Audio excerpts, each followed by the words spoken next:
একটা ভাই আমাকে ইনস্টাগ্রামে একটা মেসেজ পাঠিয়েছে। ভাইটির নাম আমি তোমাদেরকে পরে দেখাচ্ছি, তার আগে অডিওটা শোনো।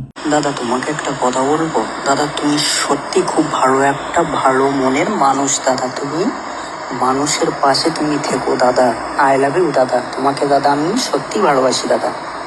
ভাইটি আমাকে ফলো করেছে, তার জন্য অসংখ্য ধন্যবাদ। জীবনে যদি কিছু কামাবো ভেবেছিলাম তাহলে এইটাই কামাবো ভেবেছিলাম। তুমি যেটা বললে সত্যি আমার খুব ভালো লাগলো, আর আমি খুব থ্যাঙ্কফুল যে তুমি এবং তোমাদের মতো মানুষরা আমার সাথে আছো। এটা ভাবলে আমার খুব ভালো লাগে। ব্যাস, কে সাপোর্ট কে করছে না, সত্যি কথা বলতে আমার সেটা দেখার প্রয়োজন নেই। তুমি করছো বা তোমরা করছো বা তোমার মতো মানুষজন যদি আমার পাশে থাকো, একদিন আমি অবশ্যই মানুষের পাশে দাঁড়ানোর উপযুক্ত হিসেবে নিজেকে তৈরি করতে পারবো। যতটুকুটা পারি, যতটুকুটা চেষ্টা করি, মানুষের ভালো করার চেষ্টা করি। আমার জন্য যদি কেউ প্রে করো, তাহলে দুটো জিনিস আমার জন্য প্রে করো। আমার শরীরটা যেন সুস্থ থাকে, আমার যেন সুমতিটা বজায় থাকে, ব্যাস, আর কিছু চাই না। তোমাদের অনেক ভালোবাসা দেওয়ার জন্য অসংখ্য ধন্যবাদ।